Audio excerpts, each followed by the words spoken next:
नमस्कार मित्रों। आज हम आप सभी को पौष कृष्ण पक्ष एकादशी सफला एकादशी की कथा सुनाने जा रहे हैं, तो ध्यानपूर्वक सुनिए। बोलिए कृष्ण भगवान की जय। भगवान कृष्ण बोले, हे युधिष्ठिर, मैं दान, स्नान, तीर्थ, तप इत्यादि शुभ कर्मों से शीघ्र प्रसन्न नहीं होता हूँ। एकादशी व्रत करने वाला मुझे प्राणों के समान प्रिय है। पौष मास कृष्ण पक्ष की एकादशी का नाम सफला है, सब कार्यों को सफल करने वाली है। इस दिन नारायण की पूजा की जाती है। ऋतु अनुसार फल फूल तथा धूप दीप इत्यादि का पूजन करना चाहिए। इस महात्मा की कथा प्रेम से सुनो। चंपावती नगरी में एक महिष्मान नाम का राजा राज्य करता था। उसके 4 पुत्र थे। बड़े पुत्र का नाम लुम्पक था। वह बड़ा दुराचारी, मांस मदिरा, परस्त्री गमन, वेश्याओं का संग इत्यादि कुकर्मों से संपूर्ण था। पिता ने उसे अपने राज्य से निकाल दिया। वन में एक पीपल का वृक्ष था जो भगवान को भी प्रिय था। सर्व देवताओं का क्रीड़ा स्थल भी वहीं था। ऐसे पतित पावन वृक्ष के सहारे लुम्पक भी वहां रहने लगा, परंतु फिर भी उसकी चाल टेढ़ी ही रही। पिता के राज्य में चोरी करने चला जाता था। पुलिस पकड़ कर छोड़ देती थी। एक दिन पौष मास के कृष्ण पक्ष दशमी की रात्रि को उसने लूटमार अत्याचार किया और पुलिस उसे वस्त्र उतारकर वन में छोड़ गई।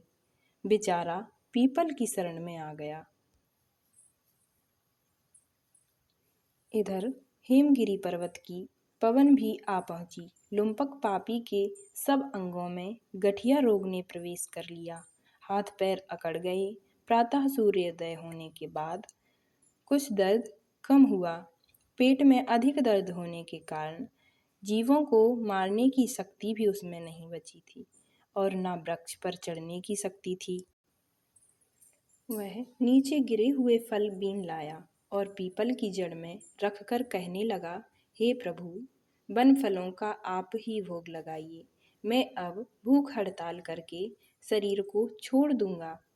मेरे इस कष्ट भरे जीवन से मृत्यु भली है। ऐसा कहकर प्रभु के ध्यान में मग्न हो गया। रात्रि भर नींद न आई। भजन कीर्तन प्रार्थना करता रहा, परंतु प्रभु ने उन फलों का भोग लगा लिया। प्रातःकाल हुआ तो एक दिव्य अश्व आकाश से उतरकर उसके सामने प्रकट हुआ और आकाशवाणी द्वारा नारायण जी कहने लगे, तुमने अनजाने में सफला एकादशी का व्रत किया, जिसके प्रभाव से तेरे समस्त पाप नष्ट हो गए हैं। अग्नि को जानकर या अनजाने में हाथ लगाने से जिस प्रकार हाथ जल जाते हैं, वैसे ही एकादशी का व्रत भूलकर करने से भी उसका प्रभाव अपने जीवन में देखने को अवश्य ही मिलता है। अब तुम इस घोड़े पर सवार होकर पिता के पास जाओ। तुम्हारा राज्य तुम्हें वापस मिल जाएगा। सफला एकादशी सर्व कार्य सफल करने वाली है। प्रभु की आज्ञा से पिता लुम्पक के पास गया। उसके पिता ने उसको राजगद्दी पर बिठाकर स्वयं तप करने वन को चला गया। लुम्पक के राज्य में प्रजा सब एकादशी व्रत विधि सहित किया करती थी। सफला एकादशी के महत्व को सुनने से अश्वमेघ यज्ञ का फल मिलता है। बोलिए विष्णु भगवान की जय। फलाहार: इस दिन नारियल, नींबू, अनार, सुपारी आदि अर्पण करके नारायण भगवान की पूजा करनी चाहिए। इस दिन तिल और गुड़ का सागार लिया जाता है। बोलिए विष्णु भगवान की जय।